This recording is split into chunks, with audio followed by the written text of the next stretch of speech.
Learning to feel an emotion in our body is a skill and a very, very powerful, and it's game changing. Welcome to the Connect Method Parenting Podcast, where correction is out, connection is in, and your kids want to listen to you. I'm Andy Martineau, creator of Connect Method Parenting, here to help you stay calm, confident, and connected no matter what. Hey, everybody. Welcome back to the podcast today. I've been trying to record this podcast for a week. I've been sick and my editor is dying. I'm finally feeling better today. Took a shower, got dressed, all the crazy things that most people do. Man, I'm so grateful for my health. I love the title of this podcast because we don't often think about being able to create an emotion or manufacture an emotion. And just this morning, I was thinking about this for myself, coming off 4 or 5 days of not feeling well, which is really challenging for me. I was intentionally trying to embody and manufacture the emotion I wanted to feel today. And today I wanted to feel peace. I wanted to feel acceptance. I don't want to push myself today, but I want to be grateful for how I'm feeling and be able to have the commitment to record this podcast for you all today. So that's where I was this morning, and it was the perfect way to start off the morning when I record this episode for you. I was recently talking with a mom inside of League, and she was telling me, it was during office hours, she was telling me how she wasn't feeling very motivated to do anything. She was down and feeling frustrated and uninspired, just wanting to scroll or watch Office or Gilmore Girls. I get it. Been there, done that. Which I want to stop for a minute before I go on and say this episode isn't about forcing yourself to feel an emotion or replace a negative emotion with a positive emotion in the moment. It's not. It's about exploring the idea that we do have the ability to manufacture or create emotions on demand if we want to, if we are ready to in the moment, if we have the capacity, if we've learned the skill to do it. And there is nothing wrong with negative emotions. But if we want to create an emotion, we can do that. We can work and practice and go through a process to do that. And isn't it great to know that if you need an emotion, if you need excitement or motivation or inspiration, then you can create it. Whatever it is in your life you want, you can create it with the thoughts that you are thinking over and over again. And so that's what I want to talk about today. So it's not about overriding negative. It's about understanding how to create what we want on purpose when we feel ready to. Okay? There's a couple of things you have to understand before you can learn how to create an emotion. You have to understand that we're not supposed to feel happy all of the time. That's a big misnomer. Don't get the idea that we're supposed to be happy all the time. We want negative emotions. They're supposed to be there. It's the way the world works. And so when we get the idea that we're entitled to feel pure bliss all of the time, it can be very tricky and you won't be able to create an emotion on demand. Second, you are supposed to experience, meaning feel all the emotions. I have not met one human who only feels positive emotions and has never experienced a negative emotion. So I believe there's a reason for that. We get to experience all the emotions. It's part of this life we're all living on earth. Third, we are putting the meaning on the emotions with our thoughts. A lot of times this is subconscious, which is not something we're intentionally doing. But regardless, either intentionally or unintentionally, conscious or subconscious, there is a thought, a filter, a perception, a story, whatever you want to call it, that creates meaning for the emotion that we're having. And your brain is going to think many, many, many thoughts throughout your life. If you can start adjusting to the idea that these are thoughts, they're neutral, they're just thoughts, and they can create positive or negative emotions, and we get to get curious and observe them, you're going to be in such a better position to create emotions on demand. Fourth, we need the contrast. Yes, we do. We absolutely need to feel the negative emotion so we can appreciate the positive emotion. Me feeling sick for the last 4 days has made me so much more appreciative today that I could get up and actually record this podcast for you. But it's interesting because I haven't felt sick this year much. I can't even remember another time I've been sick. It's been amazing.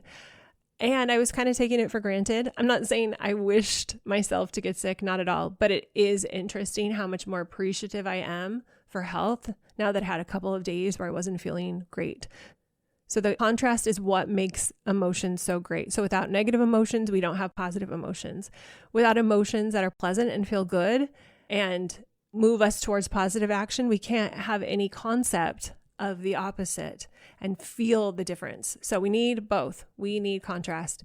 Fifth, embracing negative emotions makes them less negative. I have spent, years, it feels like, resisting negative emotions, resisting and feeling really negative.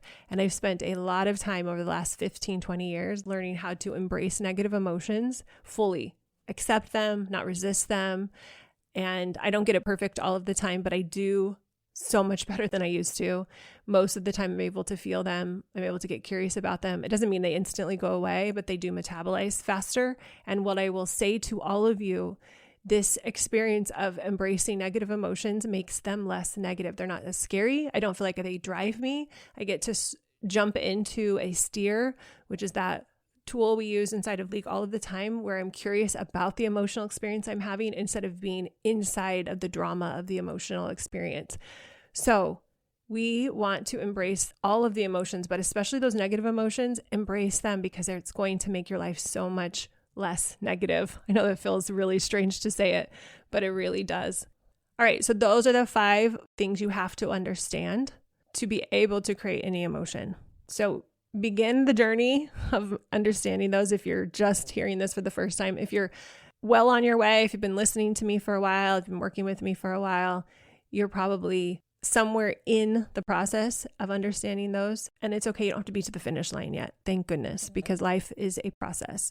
But know that those are the things that are going to hold you back from creating an emotion. So if you're having trouble creating an emotion, it's probably because one of those 5 things is not believable to you. So now that we've reviewed the 5 basic understandings that we need to be leaning into to create an emotion, let's talk about the 2 rules that are going to set you up for success for creating an emotion on demand. One is you can't create an emotion without accepting all the emotions. So you can't create an emotion from fear. And a lot of us try to do this. We try to create a positive emotion by resisting a negative one. And you can't do that. You can't push yourself or resist a negative emotion so much that it turns into peace. For example, you can't resist humiliation enough so that it suddenly turns into peace. It doesn't transmute. It doesn't change that way. Think about it. When you resist an emotion, you're tensing up, you're staying on guard, you're pushing against it. That's the opposite of peace. You're activating your nervous system. Your prefrontal cortex is shutting down. You're going into fight or flight. You're not going to be able to create anything. You're just going to go into protection mode. Instead, when you allow yourself to fully feel an emotion, you let yourself move through it. It metabolizes through your body. You're going to be able to create a different emotion because you've made peace with the one you're feeling. And number 2, we have to be aware of our emotions, meaning we have to feel our emotions. We need to understand what we're feeling and stay connected to the emotions. Now, it's not as simple as it sounds. Many of us don't actually know how to feel our emotions or how to sit with them, but we're experts at avoiding, resisting, reacting. But fully experiencing or feeling an emotion, that's a whole different challenge. And remember, Dr. Neufeld has beautifully differentiated these 2 words. Emotion is the chemical response we have to a thought, perception, story around an event. Feeling is the conscious awareness, the welcoming in, the allowing it to be there, the not resisting, the accepting, noticing where it is in our body, all of that. That's the feeling part. And a lot of us are underdeveloped in our capacity to feel. We got to amp that up. That's my challenge to you. Amp up the feeling. All right. Okay. So let's give an example of anger. I've talked to so many moms who will tell me, yeah, I felt anger. Keyword felt. I felt anger because I yelled. I was feeling angry when I yelled. I was feeling angry when I gave the kids a consequence. I was feeling angry when I got upset. Nope. That's actually a reaction to the emotion, not the experience of it. It's not feeling. Instead of just feeling the anger as a sensation in your body, you're acting it out. That's what we call the reaction phase. When emotions come up, we have a few options. We can avoid, we can react, or we can simply feel them without resistance. Learning to feel an emotion in our body is a skill and a very, very powerful, and it's game changing. And when we master this, we gain a sense of freedom because we stop fearing our emotions, because the worst that can happen is feeling an emotion, feeling humiliation, feeling frustration, feeling resentment, feeling defied. And when that's the worst thing that can happen, it's incredibly liberating. It's just a chemical reaction happening in our body. in response to a thought we're having that's filtering and making meaning around the situation that's before us. So our child's throwing a fit. We have a thought that shouldn't be happening. We get frustrated. We have a chemical reaction. And instead of avoiding or reacting to it by yelling, we can just feel it. Then our prefrontal cortex stays on. We don't get activated. We show up as the connected parent we want to be. This is one of the most important parts of Connect Method parenting. And once you've really got that down, when you become the master of creating emotions, because you are really recognizing that the reason I'm feeling humiliation right now, or the reason I'm feeling irritated right now, or the reason I'm feeling angry at the kids right now is because of what I'm thinking. When you realize that, there is power. There is power in that, because then you're willing to experience it and be true to who you want to be instead of feel out of control because you react to the emotion. I also believe that once we do this, once we feel the emotion, then we can create a new emotion. And this is what we are getting at with a lot of the work when we do Daily Peace inside of my programs, inside of League. That's the daily work of understanding our own behavior, understanding our nervous system, understanding our emotional temperature, understanding our triggers, so that we can start to leave more room for ourselves and for our kids in all the different reactions that happen, all the different scenarios that happen. So I want to take you through an exercise. Picture steer in your mind. Now, if you are new to me, this is the first episode you've listened to, or you're still getting used to some of the terms I use here on the podcast, and you're not in League, go back to the first 3 episodes of the podcast. I walk you through, I think it might be an episode, it's in 1 or 2, I can't remember, where I walk you through the 3 CMP strategies. And one of those episodes, I walk you through what a steer is. Steer is an acronym. Stands for, S stands for situation, T stands for thought, E is for emotion, A is for action, R is for results. And as we take situations and we put them into the steer, we are understanding why we are creating the results we are creating in our life. And we also can use it in a creation mode to create something new, create new neural pathways, create new possibilities for ourselves.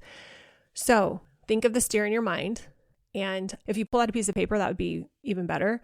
I like to line it up on the left-hand side. If you're in League, just pull up your app. You can take yourself right through a daily piece with me as we're doing this together. So steer would be S, and then the T would be underneath it on a separate line, then E directly underneath it. They're stacked up. Makes sense? So I want you to have that visual, because we're gonna actually start at the bottom, which you might not have heard me do before, but we're gonna start at the bottom. I want you to think of a result you want to create. So for some of you, it might be, I want to not get activated when my child doesn't go to bed, or when my teen refuses to do their chores. And little caveat I forgot to mention is the result has to be all about you, not about your child, because ultimately we cannot control our kids' behavior. Would be so nice, wouldn't it? There's so many times where I've thought, oh, if I could just change you, that would make my life so much easier. And regardless if that was true or not, it's not possible. So let's just set that aside and make the result all about how you show up when they act exactly the same, because you can be the change you wish to see in the world. And you start that chain reaction by showing up differently. So let's say you want to stay compassionate and firm when your child comes out of bed for the 20th time, or your teen decides they're not doing their chores and they let you know that loud and clear. So your result is, I'm going to be compassionate and firm when my child comes out of bed. I'm going to love the parent I am. Okay, so that's your result, or whatever yours is. Just write down a result you want to create. Now we're going to bump it up to the A line, which is the action line. On the A line, or the action line, you're going to have to write down all of the things that you would have to do to get yourself to a place where you could actually stay compassionate and firm when your child comes out of bed for the 20th time, or your teen refuses to do their chores. So what are all of the things that you would have to do? All of the things. I'm going to brainstorm with you. With this hypothetical scenario, you come up with your own though. We're going to do a little action brainstorm. So one of the things that came to mind right away when I was coming up with this hypothetical situation to share with you all on the podcast was I would have to increase my emotional capacity to have the ability to show up differently. So how would I do that? How would I increase my emotional capacity so I don't just get triggered and go into automatic pilot mode, which is fight or flight? And for me, it's, yelling, making the kids wrong. That's what I would do. Blaming them for how I was feeling, not taking ownership. I'd have to increase my emotional capacity to not go into that place. So another question I had as I was thinking about this was, I'm also going to have to increase my ability to create unconditional love. Now, I just did an episode, I can't remember if it was 1 or 2 ago, but go listen to that if you haven't, increasing your capacity for unconditional love. It's so vital for us as parents to not just unconditionally love our kids deep down, but to feel unconditional love in the moment when things are the worst. That's what I would want to aim for. That'd be one of the things that my action list would want to get out for me. I also was thinking about this idea of staying in the compassionate alpha role. Now, if you've been with me in League, you know exactly what I'm talking about. For those who don't, it is so important for our children that they are not feeling the need to solve all the problems, that they can stay in a relaxed state and know that we're in the lead and they can depend on us. So how do I create that for my children? So that was on my mind as I was thinking about what would the actions be that I'd have to actually do to create this. And while I was thinking about that, I was also thinking about how can I create more awareness for me around what's coming up with my nervous system and my emotions? And what am I going to do to create a rock solid relationship of trust with my child? So those were some open-ended questions that I began my brainstorm with. And then I was wanting to get very clear and actionable in the list of things I would put in my action line. So for me, it was 1, I've got to do regular mental hygiene, which means I'm going to do daily peace every single day to understand my current thoughts, calm my nervous system down, figure out what is coming up for me in the wild. What are my thoughts about my child? Why do I believe those? All of that we work through in daily peace. I'd also want to get really clear on that shoot for the moon intentional steer, which is what do I want to be thinking and what emotion do I want to be having and feeling and what am I going to be doing, those actions, so that I can create the result. I want to create a really beautiful intentional steer that might not be attainable for a long time, but that I'm aiming towards. Then the third actionable thing I came up with was do HIT exercises, which stands for how is it true that? And this is a tool that I teach inside of League where you're mining your brain for evidence that you already have to support a new result you want to create. So how is it true that when my child refuses to do their homework, it doesn't mean they're being rude? Or how is it true that I don't have to react that way? Or how is it, upset when they don't want to do their homework or do their chores or whatever it is you're putting down as your result or your situation that's challenging for you? How is it true that when I react to my frustration, things get worse, not better? How is it true that when I don't react to my frustration and I show up in a compassionate way, things are better between us? So you would go through probably just a couple. I gave you multiple options there, but you'd go through a couple of statements that you know to be true, but you can't fully believe in the moment yet to create more evidence to support that. I'd also want to get really clear on what I was making this behavior that my child was doing. What was I making that behavior mean? So if I was making it mean he's rude or he's defiant when he doesn't want to do his chores or his homework, or when they're coming out of bed, they're not being, obedient, and that's really triggering for me, I would want to really evaluate through a developmental lens or an attachment lens, like what actually does their behavior mean? What's actually going on for them? Maybe they're feeling frustrated by something that happened at school today. We'll do the homework one. I'll stick with one. So make this easier. The homework might be, this assignment is really overwhelming, or maybe they're just exhausted from coming home from school and they don't want to do it. Maybe a friend said something unkind to them. There is an explanation for their behavior. Behavior is just information. That's it. It's something to inform me of what's going on. And when I can come with a feeling of compassion towards my child instead of a feeling of judgment towards my child, I'm going to get somewhere. When I come with judgment, I'm not going to get anywhere. So I would want to have a clear new thought that I would start practicing, that I would look at multiple times a day to re-inform my brain what this situation means. Make sense? So those were 5 things I came up with. You can come up with a ton of things. Some things I didn't address was how am I going to increase the level of trust and the depth of my relationship with my child. That should definitely be on this list. It's not there. How am I going to come up with a response plan that when my child does this, I've clearly mapped out how I'm going to respond in a way that I respect, that I love, that I feel will move us towards resolution instead of towards more conflict. I didn't put that on the 5 things I shared, but those would be things that I would also put on my list of actions. Okay. So you would create a really beautiful action list, and then you'd go up one more line because we're doing this in the steer. Remember, we created the result we wanted. We created the actions that we would have to be doing to create that result.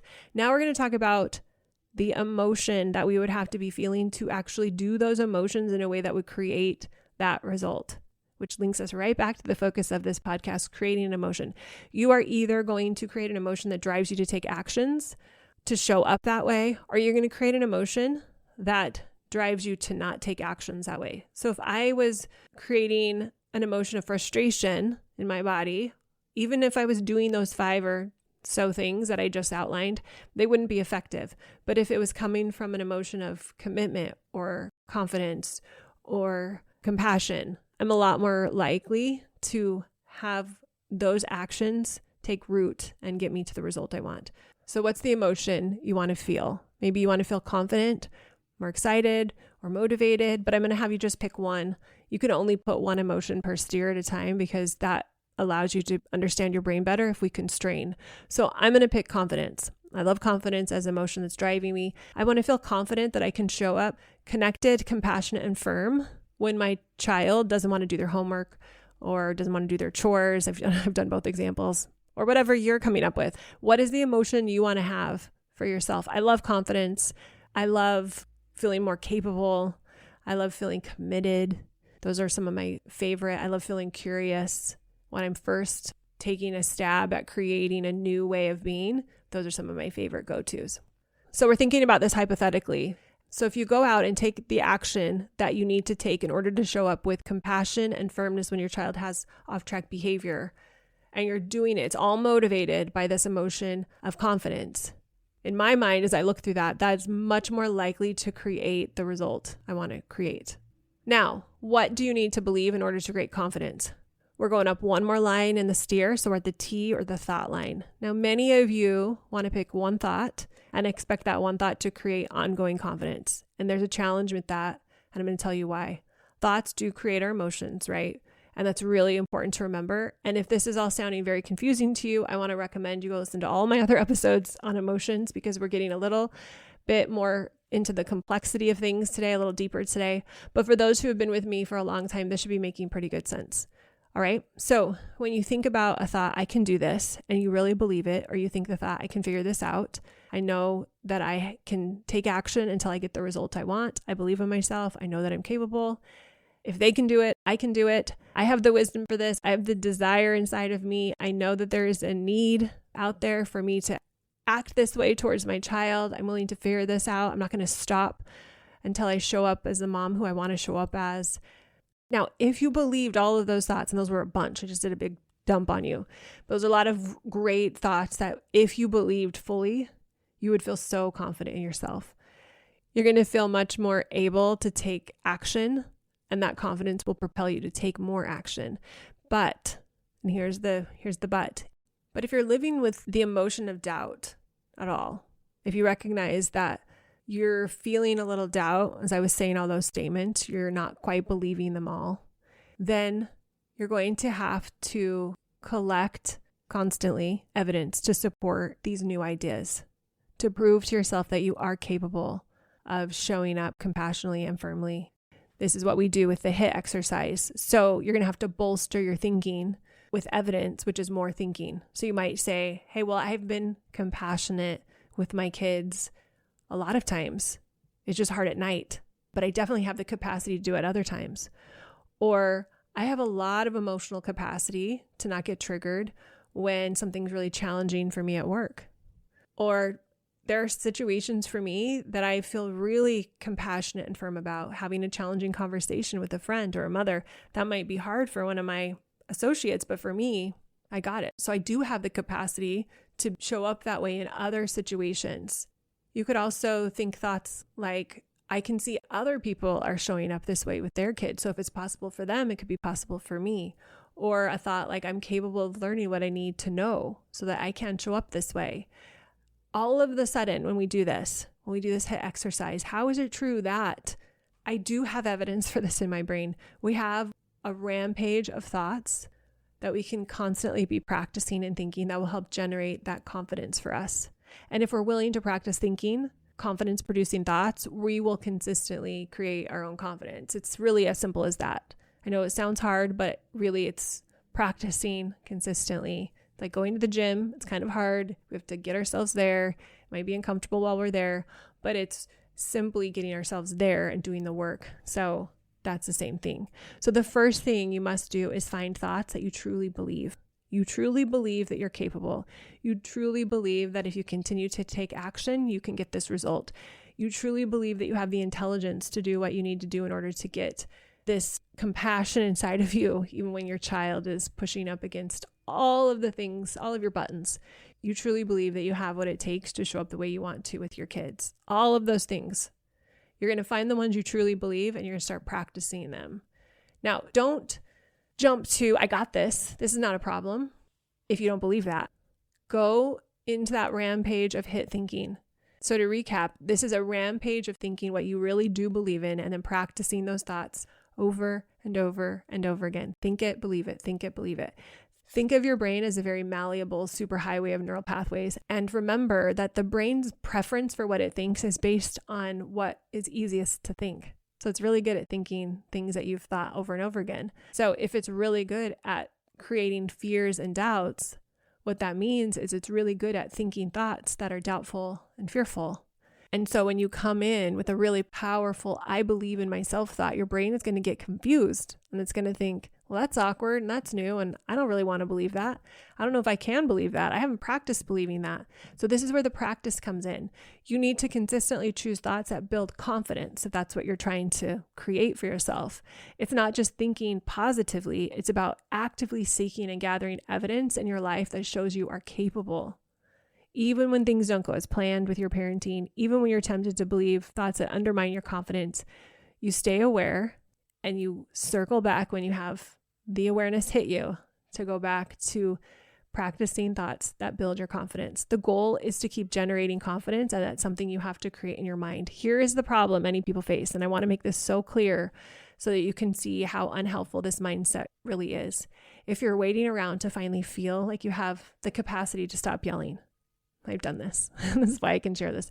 If you're waiting to change your way of being so triggered when your child throws the tantrum, you're going to be waiting for a long time. Your mind, which is this tool that we all need to use, the major tool that we're going to use if we're going to make this shift by doing our daily peace, by doing our internal hygiene, using our mind intentionally. Because if you just wait around for your mind to do it itself, it's not going to happen. Because most likely your brain has been programmed to create doubt and fear and worry and hesitation and confusion and procrastination, not excitement, motivation, compassion, inspiration, commitment, confidence. 17 years ago now, I was waiting to feel confident and compassionate and capable and calm so that I could show up as the parent I wanted to be. And I just kept waiting and waiting and waiting. And I was feeling the opposite of confident and compassionate, capable and calm. And I couldn't wait to start feeling different. I'd go to bed praying that I could feel different tomorrow, hoping that I wouldn't feel so bad, that I wouldn't act in a way I was so disappointed in. And what I realized is that, those emotions aren't coming. They're not going to arrive in a specially wrapped package. There's no event in my life that's going to provide me with those emotions. The baby powder blizzard woke me up to the possibility of what it's like to have those emotions, but it didn't allow me to have them on demand. Feeling confident and compassionate and capable and calm was something I had to work on. It's something that all of us have to work on. We have to create. And most parents aren't naturally undyingly compassionate and capable of having unconditional love and being calm no matter what their kids are doing. And the reason that they're not is because of the way that we're all thinking, consciously or subconsciously. And most people, we don't even know. We don't even know that those thoughts are choices and that unconsciously we're believing stuff that's preventing us from achieving greatness in our parenting and in our life. And so we give in to that thinking without realizing it's a choice. But why not stop that cycle? Why not you? Why don't you stop the cycle? Why not you be the one who does that exceptional thing with your parenting? Why not you be the one that is the success story in parenting? Why not? Because the only reason it's not you is because you have some programming in your brain that's creating a different emotion than what you need to have in your brain to create the actions you want. So what would you need to be thinking, to be feeling in order to do what you wanted to do to create the result you want in your life? And who's responsible to create those emotions and those feelings and those actions and those results? It's us.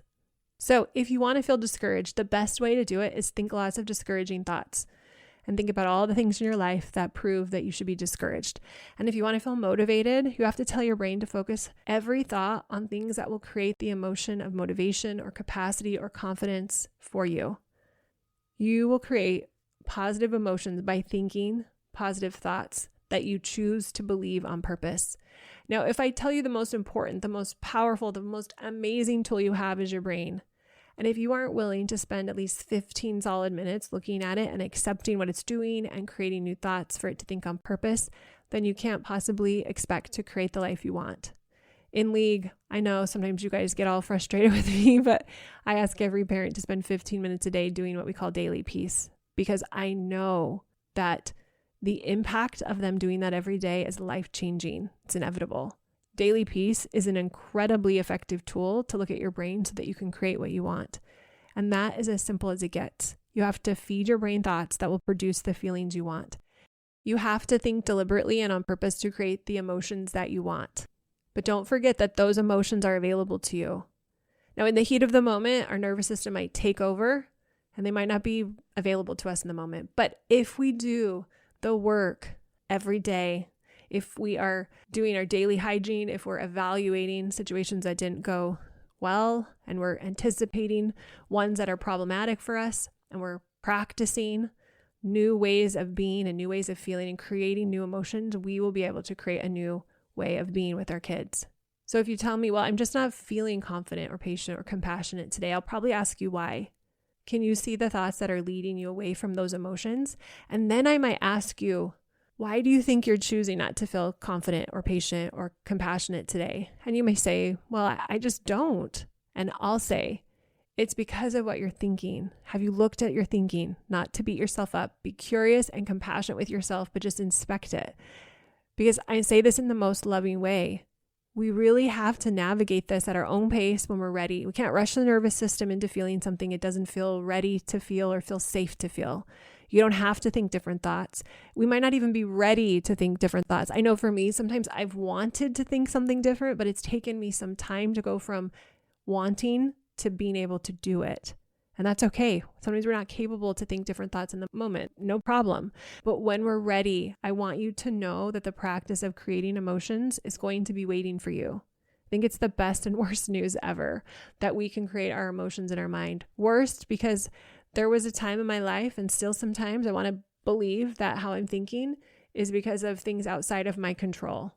I want to blame somebody. Sometimes it just feels like that would be nice to blame somebody else or something else. But it's also the best because I also love knowing that ultimately I can influence and have power over how I'm feeling. And that's really freeing, even if it's messy and not easy sometimes for me to feel the way I want to feel when my house is messy or my teenagers are giving me a little bit of an attitude and I can feel a little trigger coming up. Even in those moments, knowing that there is a path to create a different emotional experience around the identical situation, and knowing that even in this moment, if I can't access it, it's okay. Just knowing that I don't have to wait until my child changes to feel a different way is the best news ever. And so if I find myself looping into an emotional pattern that I don't like, knowing that when I'm ready, I can interrupt that and create something different so that eventually I can be free of this trigger, best news ever. I can create the emotion on purpose, best news ever. And I promise, and I hope you'll promise to never beat yourself up over what you're thinking or feeling. Just know it's possible to create your emotions when you're ready.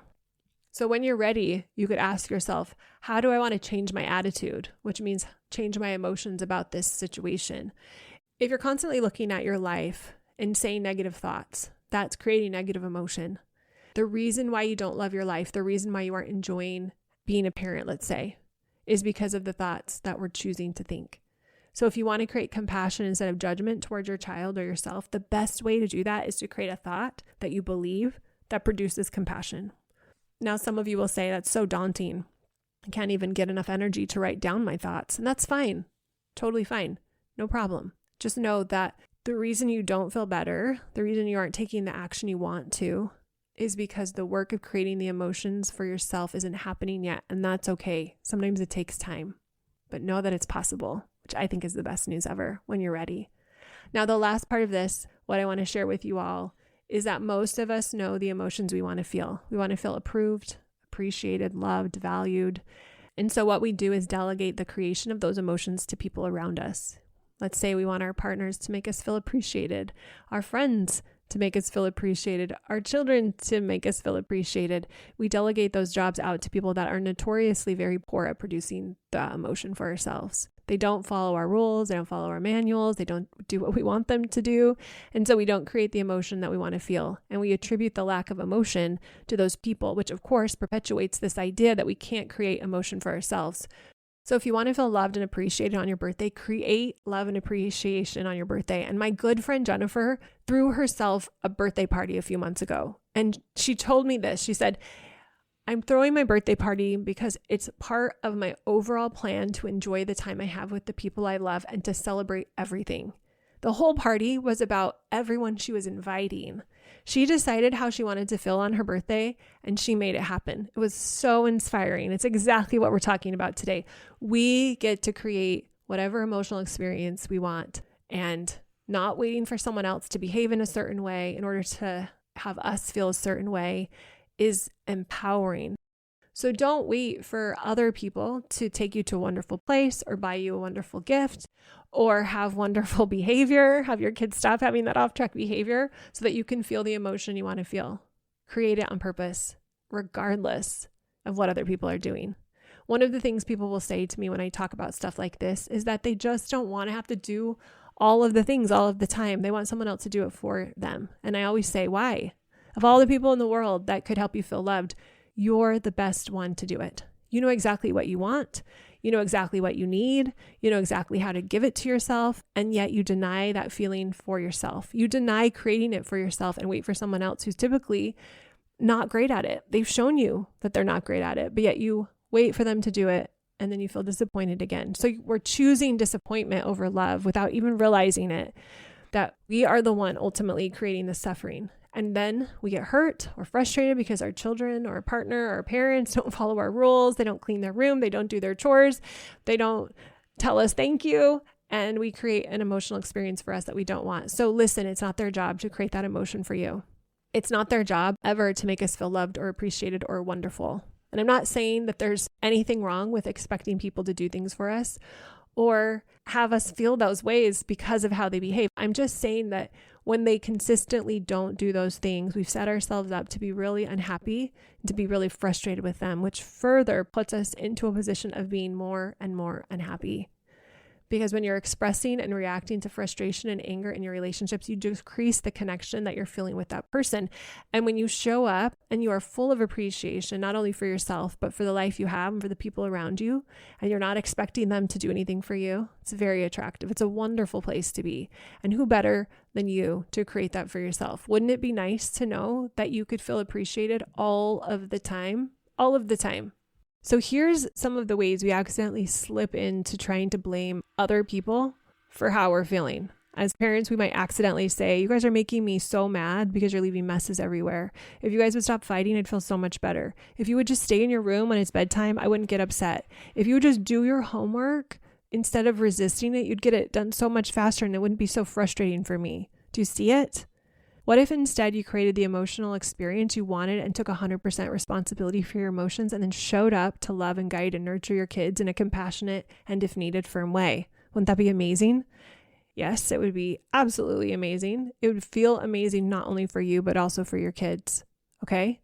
So what if when our kids are doing whatever they're doing, we ask ourselves, I wonder what's causing them to have this behavior? I wonder why they're struggling today. I wonder how I can help set them up for success. Then we are coming clean to the situation and we're coming out of service to help them. We're giving them what they need, which is connection. And we're also giving them some structure. We're giving them the best version of ourselves too. The opportunity to feel the emotions that we're exuding, which is hopefully confidence or compassion, curiosity. It's going to be much more helpful than them feeling us sending out the emotion of frustration and upset and resistance. My husband and I decided a while ago that we were going to do our best to own our stuff 100%, to take care of our own needs and just show up to love the other person, no strings attached. And you might think, well, that sets you up to be kind of selfish, right? Actually, what I have found is it allows me to serve and love my husband more, not less. And that's what I feel from him too. More love and attentiveness, not less. Everything he does give to me, he does it because he wants to, not because he has to, not because he's in a transactional relationship with me. So you can create the emotions for yourself and then show up in 100% service and love for your kids. And listen, I know you'd rather delegate it. There's part of me that would much rather delegate it to my husband or my kids to act a certain way so I feel a certain way. But that's just not the way the world's set up. But it doesn't mean that we can't have those emotions when we want. Takes effort, for sure. And that effort is completely worth it. The more time you practice creating emotions for yourself, the more you can throw yourself all in to creating the life you want, to being the mom you want to be, or the dad, for your dads who are listening. You can show up fully you because you're creating the emotional experience you want inside of you instead of needing your child to do something or say something to create the emotion inside of you. One of the things that's easy to do as a human is to rely on our life to be good so that we can feel good. And of course, the opposite has to be what happens. We have to rely on ourselves to feel good, and then our life is good. Okay, let's recap the steps to creating emotion. First, you've got to recognize the emotion you're having, feel it, and own it. And the next is to decide how you want to feel and create what you want. And then practice as many thoughts as possible as you believe that will generate that emotion for you. The more you practice thinking in a way that generates a specific emotion, the better you're going to get at it. Eventually, you'll be like ordering something off a menu. You'll be able to decide, hey, I want to feel compassion. I want to feel curious, gracious, kind, peace. You're going to have your go-to thoughts that you can pull out of the closet, so to speak, and think about and generate them. They'll be on demand. There's nothing I can think that's more powerful than being able to generate the emotion you want. It removes all of the pressure. Instead of thinking, I will feel happy when the house is clean. I will feel peace when the kids stop fighting. I will feel calm when my kids finally do their homework. You will have generated the emotion inside of you, which ironically makes the reality of that thing happening even more likely. So you don't have to wait to feel that emotion until that external thing happens. All right? Okay, you guys, that was an amazing conversation we just had. If you're in League, pop into office hours and tell me what emotions you want to create and what thoughts you want to believe. And we will do this work together to make sure you are creating the feeling that you want to create in order to get what you want. I'll talk to you all soon. Take care, everybody. Bye.